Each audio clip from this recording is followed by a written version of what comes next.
Salut les Vikings! Une petite vidéo pour vous expliquer un petit peu les séances de natation qu'on va retrouver jusqu'au Marseille et 4 semaines en plus même après les Marseilles.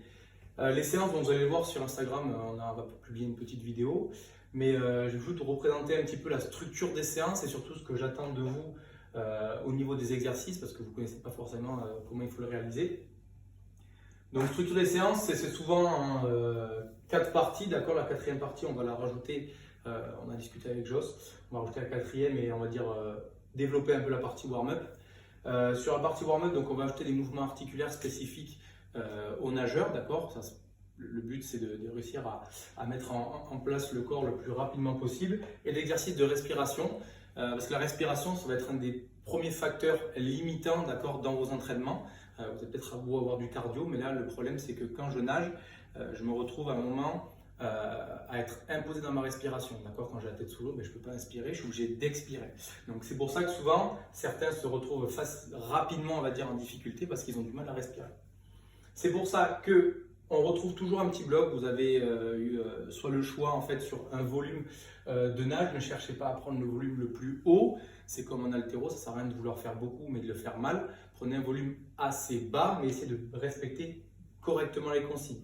La première consigne qu'on pouvait retrouver, c'était sur la respiration, le 3-5-7. Qu'est-ce que ça veut dire? Donc là, on est en travail de crawl et je vais respirer tous les 3 temps de bras. D'accord, je vais faire bras droit, bras gauche, bras droit et c'est à ce moment-là que je vais chercher à respirer. Quand je vous parle d'augmenter à chaque fois, c'est qu'en fait, vous faites 3 temps de bras, vous respirez et là, vous allez chercher 5 temps de bras, vous respirez. Si vous n'arrivez pas à valider ces 5 temps de bras, vous redescendez à 3 temps de bras. Quel est l'objectif? C'est de vous apprendre à contrôler votre respiration.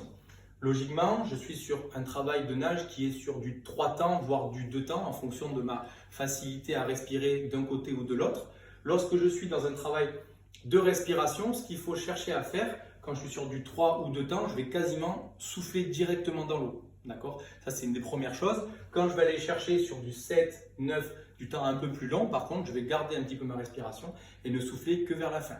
Ce qui est important dans la respiration, c'est que je viens souffler progressivement et juste avant de venir chercher à garder mon appui et je vais venir chercher à respirer, je vais souffler fort dans l'eau pour n'avoir juste à tourner la tête et venir chercher à respirer. Plus je vais souffler fort, plus l'air rentrera rapidement à l'intérieur. Ok, donc ça c'est vraiment important, c'est pour ça que ces travails de 3, 5, 7 qui vont être différenciés au fur et à mesure sont très importants à réaliser et surtout ne prenez pas des distances trop longues pour être en échec. Le but c'est de réaliser ces exercices et de rester en situation de réussite.